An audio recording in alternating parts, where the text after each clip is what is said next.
Hey guys, welcome to another episode of How Did I Shoot This One? And today we have something that you probably didn't see from me before. And I absolutely love it.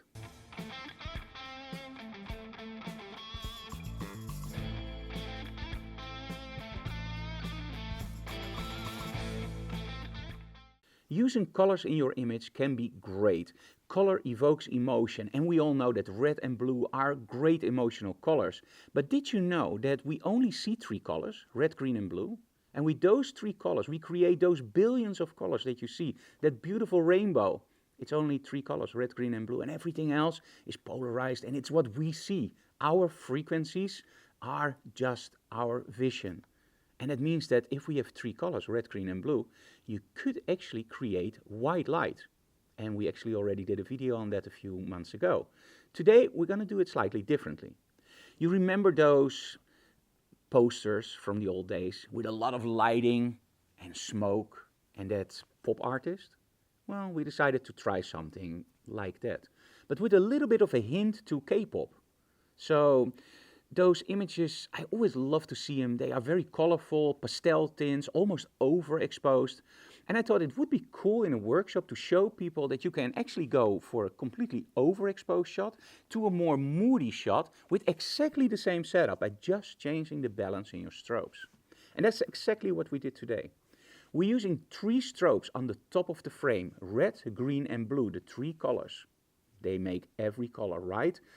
But in this case, we're not using them to create every color. We're just creating them to create a nice palette of light and colors above our model and a little bit below our model because the strobes are aimed slightly down. The model is under the strobes and we're using one light source to light our model. Now, depending on the mood that you want, this can be a smaller softbox with a grid or, for example, a strip light. I would highly advise not to use a large softbox without a grid, for the very simple reason, the chance that you overblow your whole set with normal lighting and you don't see the colors anymore, and that's a very large one. But how do we make sure that everything glues together?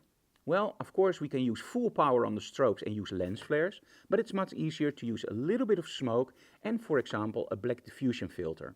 Now on my camera I'm using the K&F Concept Black Diffusion Filter, and that makes it a little bit easier for me to create lens flares. I just have to make sure that I see the strobe in my viewfinder, just aim the camera slightly down or left or right, that I don't see the strobe anymore, fire, and I get a beautiful lens flare.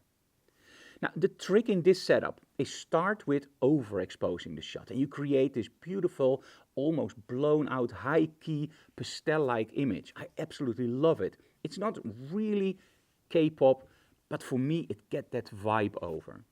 Now by just changing the aperture you can already make it more moody, but by changing the balance in your strobes you can create a totally different shot from exactly the same setup. So let's take a look at the setup and also at the finished results, of course, and see the huge difference between exactly the same setup by just using slightly different angles and slightly different exposures.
As you can see, changing the output of your strobes, the settings of your camera, have a huge impact on the look of your image. Now, of course, outside you know that if you overexpose a shot, it doesn't look right. If you underexpose a shot, it doesn't look right. But you have to realize that in model photography and also in product photography and film, we sometimes deliberately overexpose or underexpose to get a certain look. Now, that doesn't mean just bump up that exposure slider and let's make everything white. But it does mean that sometimes the light meter is perfect, but it doesn't give you the perfect exposure. Sometimes you use the light meter to get there and then just change it slightly to get there where you want to be. I'm still using the light meter as my base, but I know that if I like that shot, just overexpose it by 2 stops. If I like this stop, just underexpose it by 1 or 2 stops. So the light meter still gives me that base, but after that, I can just change it to my heart's content to get the look that I want. I hope you enjoyed this little tip. See you again next time. Bye, guys. Oh, you're still here?